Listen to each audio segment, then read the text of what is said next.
श्री कृष्णाय नमः। श्रीमद् भागवत महात्म्य चौथा अध्याय। राधे ऐसे बोल दिया करो जी नारायण जी। स्कंद का भी बोल दिया सूत जी कहते हैं कि मुनिवर, जब भगवान ने देखा कि यहाँ जितने श्रोता बैठे हैं सबके हृदय में अलौकिक भक्ति आ गई है, तब उन्होंने अपना लोक छोड़ दिया, क्योंकि वे तो भक्तवत्सल हैं। गाय वत्सला होती है, उसके पेट से जब बछड़ा पैदा होता है तब वह जरायु से परिवेष्टित होता है।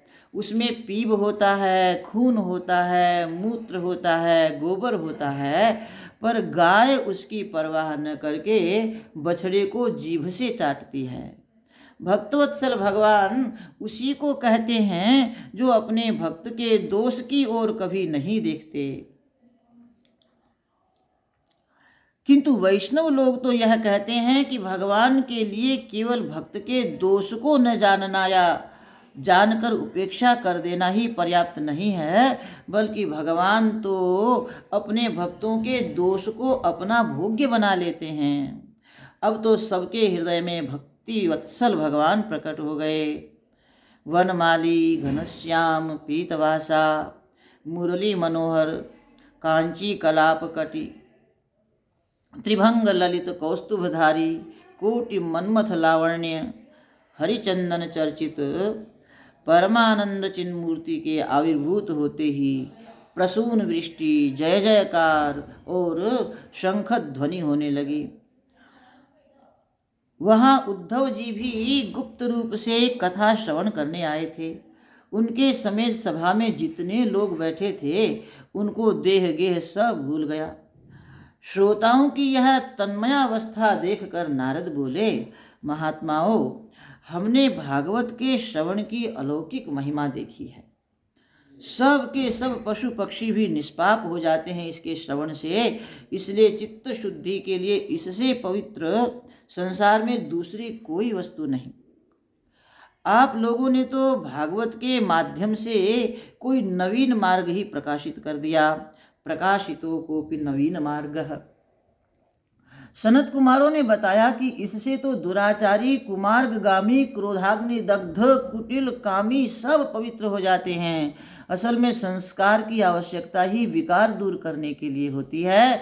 जिस साधन में विकार दूर करने का सामर्थ्य नहीं वह साधन साधन नहीं। विकार को दूर करके साधन अविकृत वास्तविक स्वरूप में स्थित कर देता है।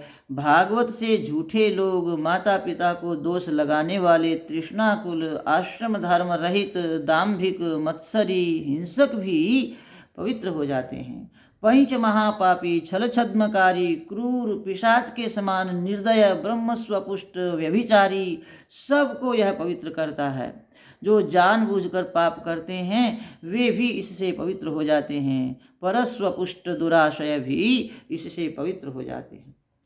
इसके संबंध में हम आपको एक प्राचीन इतिहास सुनाते हैं, इतिहासम पुरातनम, क्योंकि इतिहास के श्रवण से एक उदाहरण मिल जाता है। जैसे न्यायमूर्ति लोग फैसला देते समय उसके समर्थन में पुरानी नज़ीरों का हवाला देते हैं कि पुराने समय में ऐसा हो चुका है, वैसे ही पुराने इतिहास के द्वारा उदाहरण दिया जाता है। गोपथ ब्राह्मण में इतिहास गोपथ ब्राह्मण में इतिहास शब्द की इतिहास ऐसी व्युत्पत्ति दी हुई है। एतदेव इतिहासस्य इतिहासत्वम। इसका अर्थ है यह बात बिल्कुल पक्की है कि पहले ऐसा हुआ था, अर्थात इसके श्रवण से ही पाप की हानि होती है। एक तुंगभद्रा नदी है, वहाँ सब वर्णाश्रमी लोग रहते थे। उस नगर का नाम था उत्तम नगर, अभूतपत्तनम उत्तमम। उसमें थे एक आत्मदेव ब्राह्मण जो बड़े विद्वान और श्रोतस्मार्त कर्म में निपुण थे, परंतु ये महात्मा धनी होने पर भी भिखारी थे। भीख मांगकर अपनी जीविका चलाते थे। इसका अभिप्राय यही है कि वे कृपण बहुत थे। उसकी पत्नी थी धुंधली। वह ऐसी थी कि जो बात उसके मुंह से निकल जाए वही ठीक। वह कहती थी कि श्रुति उपनिषद क्या होता है, जो मैं कहती हूँ वह ठीक है। वह अपने पति की बात नहीं मानती थी और कहती थी कि इनके तो मन नहीं है, बुद्धि ही नहीं है, इनके वचन की भी कोई कीमत नहीं है, जो मैं बोलती हूँ वही ठीक है। वह देखने में सुंदर थी और उसका वंश भी बहुत अच्छा था, इसलिए उसकी बात चल जाती थी। वह दिन भर दूसरों की बहू बेटियों की बातें करती रहती थी। बहुत कठोर और बहुत बोलने वाली थी। देखो, एक सज्जन बहुत बोलते थे। किसी ने कहा कि ये बोलते बहुत हैं और बड़े सच्चे आदमी हैं। महात्मा ने कहा कि ये बहुत बोलते हैं। यह तो सच है, लेकिन जो बहुत बोलेगा वह सच्चा कैसे होगा? बहुत बोलने वाला सत्यवादी नहीं हो सकता। इसी तरह किसी ने किसी का परिचय देते हुए कहा कि ये करोड़पति हैं एवं ईमानदारी का व्यापार करते हैं। महात्माओं ने कहा कि ये करोड़पति हैं, यह तो ठीक है, पर ईमानदारी का व्यापार करते हैं यह गलत है, क्योंकि ईमानदारी का व्यापार करके आजकल के ज़माने में कोई करोड़पति कैसे हो सकता है? तो पति पत्नी दोनों घर में रहते थे। धन भी खूब था, भोग भी खूब था, घर भी अच्छा था, परंतु सुख नहीं था। सुख दूसरी चीज़ है। मकान, रुपए, भोग का नाम सुख नहीं है। अब उनको ख्याल हुआ कि हमारे बच्चा होना चाहिए, अतः दान पुण्य करने लगे। उन्होंने धर्म में बहुत खर्च किया, पर न बेटा हुआ और न बेटी हुई। एक दिन वह ब्राह्मण दुखी होकर जंगल में चला गया। वहाँ सरोवर में पानी पीने के बाद उसको एक सन्यासी मिल गया। सन्यासी ने भी सरोवर में पानी पिया। उसके बाद ब्राह्मण ने जाकर उनको नमस्कार किया। सन्यासी ने पूछा, ब्राह्मण देवता, तुम रोते क्यों हो? क्या चिंता तुमको लगी है? अपने दुख का कारण बताओ। ब्राह्मण ने कहा कि क्या बताऊं महाराज, पूर्व जन्म के कुछ ऐसे पाप संचित हैं कि हम जब तर्पण करते हैं तब हमारे बाप दादा अपनी सांस की गर्मी से हमारे उस तर्पण के जल को गर्म करके ग्रहण करते हैं, क्योंकि उनको चिंता है कि यह अभी हमको पानी दे रहा है, इसके बाद तो पानी देने वाला खानदान में कोई रहेगा ही नहीं। देवता और ब्राह्मण भी मेरी दी हुई चीज़ नहीं लेते। मैं तो प्राण छोड़ने के लिए आया हूँ। धिक्कार है हमारे जन्म को। हमारी गाय भी बांझ है, हमारा पेड़ भी बांझ हो जाता है। अब हम क्या करें? फल हमारे घर में आते ही सूख जाता है, न बच्चा है न भाग्य है। ऐसा कहकर ब्राह्मण रोने लगा।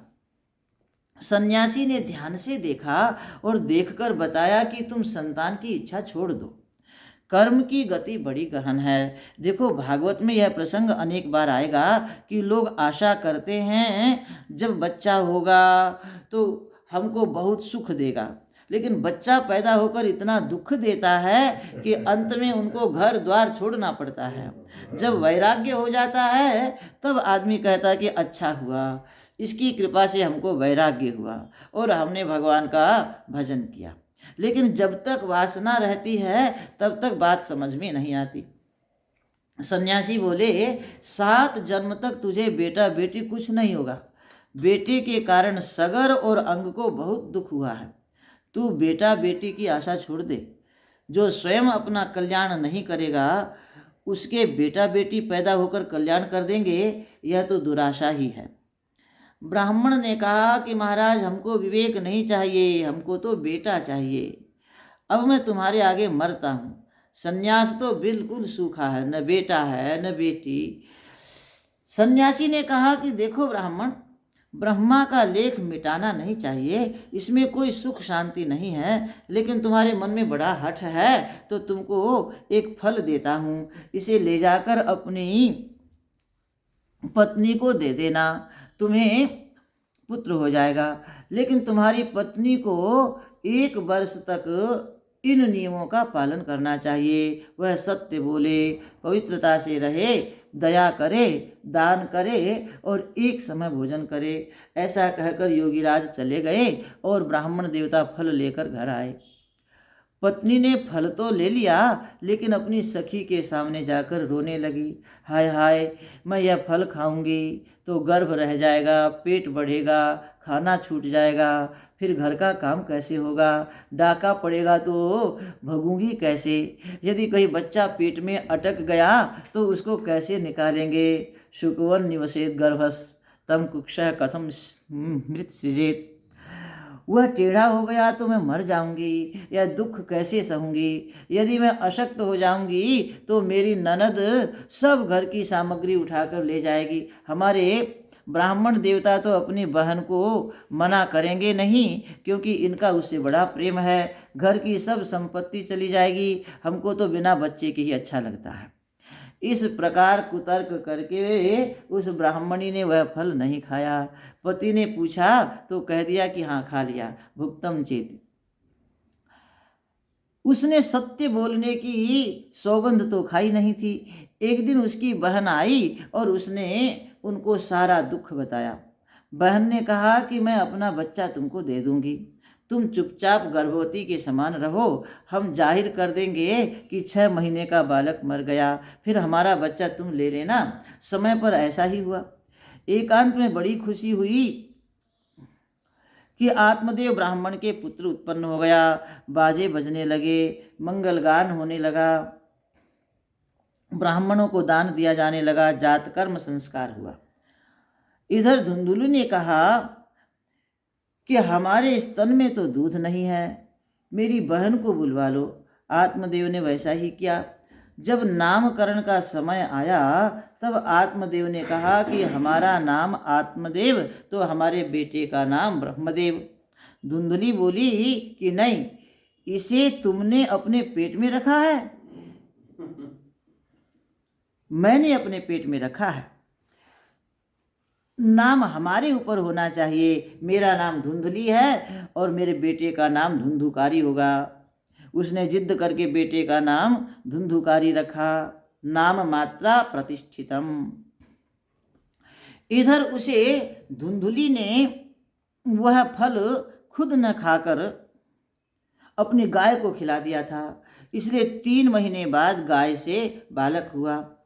उस बालक के कान गाय के समान थे। वह सर्वांग सुंदर दिव्य निर्मल था। आत्मदेव को तो बड़ी प्रसन्नता हुई। लोग देखने के लिए आने लगे। लोगों को बड़ा आश्चर्य हुआ। बोले, देखो देखो, आत्मदेव का कैसा भाग्योदय हुआ है कि एक साथ 2-2 बच्चे घर में आ गए, क्योंकि रहस्य तो किसी को मालूम नहीं था। ब्राह्मण देवता ने कहा कि मैं अपने बेटे का नाम तो नहीं रख सका, लेकिन गाय के इस देवतुल्य बेटे का नाम रखूंगा, गोकर्ण। दोनों बालक समय पर बड़े हुए। गोकर्ण तो पंडित और ज्ञानी हुआ, परंतु धुंधुकारी महाखल हुआ। वह स्नान शौच क्रियाहीन और दुष्परिग्रह था। मंत्र साधना करने के लिए श्मशान में चला जाए और मुर्दे के हाथ से स्पर्श करके खाए। शवहस्तेन भोजनम। चोर था, लोगों के घर में आग लगा देता था, बच्चों को कुएं में डाल देता, बड़ा हिंसक हुआ। उसने वेश्या के कुसंग से पिता की संपत्ति का नाश कर दिया। माँ बाप को पीट कर उनका धन छीन लिया। अब धुंधुली को पछतावा होने लगा कि इससे तो बांझ होना अच्छा था। ऐसे कुपुत्र का होना तो बहुत दुखप्रद है। आत्मदेव सोचने लगे, कहाँ रहूं, क्या करूं, प्राण छोड़ दूं। उसी समय गोकर्ण आए और उन्होंने अपने पिता को वैराग्य की बात समझाई। वैराग्यम परिदर्शयत। गोकर्ण ने कहा कि संसार में दुख राग के कारण ही है।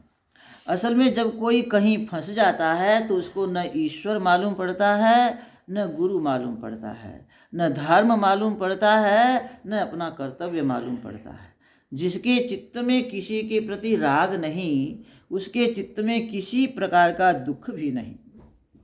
राग द्वेष से हृदय जब कलुषित हो जाता है तब उसमें संपूर्ण दुख, भय, अंधकार और मृत्यु आते हैं। गोकर्ण ने समझाया, असारः खलु संसारः। यह संसार सरकता हुआ जा रहा है, संसरणशील है, दुख रूप है, विमोहक है। कौन किसका बेटा और कौन किसका घर। स्नेहवान ज्वलते निशम। जिस प्रकार जब तक दिए में तेल रहता है तब तक वह जलता है, इसी प्रकार जब तक हृदय में लोगों के प्रति, संसार के प्रति मोह बना रहता है तब तक हृदय में जलन होती है। चक्रवर्ती राजा अथवा इंद्र सुखी नहीं हैं, सुखी वे हैं जिसके मन में किसी से राग नहीं। देखो, राग शब्द का अर्थ द्वेष भी होता है। ये दोनों सहचरित हैं। जहाँ राग है वहाँ द्वेष है, जहाँ द्वेष है वहाँ राग है। मधु कैटभ दैत्य के समान हैं। भगवान से भी बहुत दिनों तक लड़ते हैं। भगवान भी इनको तभी मारते हैं जब ये स्वयं मरना चाहते हैं। कहाँ मारते हैं? जहाँ विषय रस की निवृत्ति हो जाती है। आवाम जहि न यत्रोर्वी सलिलेन परिप्लुता। भगवान इनको तब मारते हैं जब ये भगवान से प्रार्थना करते हैं कि प्रभु हमको मिटा दो। जहाँ धरती पर जल न हो वहाँ हमको मारो। ये राग द्वेष जहाँ भी रहते हैं वहाँ दुख देते हैं। ये हमारे हैं और वे दूसरे हैं, यही तो अज्ञान है। यह भी एक दिन चला जाएगा। गोकर्ण के पिता ने कहा, बेटा मैं अपने कर्म से पतित हो गया हूँ, तुम मुझको दुख से छुड़ाओ। यहाँ गोकर्ण ने संक्षेप में जो कहा वह महात्म्य का सुंदर से सुंदर प्रसंग है। इसके श्लोक बहुत उत्तम कोटि के माने जाते हैं। श्री उड़िया बाबा जी महाराज कभी कभी इन श्लोकों का अर्थ सुनाया करते थे। गोकर्ण ने कहा, देहे स्थिमांस रुधिरे भिमतिम त्यजत्वम जाया सुतादिषु सदा ममतां विमुच पश्यानिशं जगदिदं क्षणभंगनिष्ठं वैराग्य राग रसिको भवभक्तिनिष्ठः। पिताजी, यह हड्डी मांस का बना हुआ शरीर है, यह मैं हूँ, ऐसा अभिमान छोड़ दो। पत्नी पुत्रादि मेरे हैं, यह ममता भी छोड़ दो। जगत क्षणभंगुर है, यह मिट जाएगा। यदि कहो कि राग किए बिना रहा नहीं जाता, क्योंकि राग रस की वृत्ति है, किसी से मोहब्बत करके उसका मजा लेता है, उसका उपाय है कि वैराग्य राग रसिको भव। तुम अपना प्रियतम वैराग्य को बनाओ, वैराग्य को माशूक बना लो और खुद उसके आशिक बन जाओ। माशूक माने महासुख और आशिक माने आसक्त। ये दोनों शब्द संस्कृत के ही है। महासुख का ही माशूक हो गया और आसक्त का ही आशिक हो गया। इसलिए अगर तुम्हें किसी का आशिक बनना है तो वैराग्य के आशिक बनो, और कहीं निष्ठा बनानी है तो भक्ति में निष्ठा बनाओ। धर्मं भजस्व सततं त्यज लोक धर्मान् सेवस्व साधु पुरुषाय जहि काम तृष्णाम् अन्यस्य दोष गुण चिंतनमाशु मुक्त्वा सेवा कथा रसमहो नितराम पिबत्वम्। पिताजी, लोक धर्म का परित्याग करो, सच्चे धर्म का सेवन करो, साधु पुरुष की सेवा करो, काम तृष्णा का परित्याग करो। दूसरे के दोष और गुण के चिंतन से दूर रहो। इसमें रखा ही क्या है? इनको छोड़ दो, छोड़ दो, तुरंत छोड़ दो। क्योंकि गुणों का चिंतन करोगे तो उनसे राग हो जाएगा, और दोषों का चिंतन करोगे तो उनसे द्वेष हो जाएगा। जिसके हृदय में राग द्वेष आकर बस जाता है, दुश्मन दोस्त आकर बस जाते हैं, उसके हृदय में ईश्वर का दर्शन नहीं होता। इसलिए भगवत सेवा के, भगवत कथा के रस का हमेशा पान करो। इस प्रकार अपने बेटे से उपदेश ग्रहण करके आत्मदेव घर से निकले। वे 60 वर्ष के हो गए थे। उन्होंने वन में जाकर भगवान की भक्ति की, 10वें स्कंध का पाठ किया, उन्हें भगवान की प्राप्ति हो गई।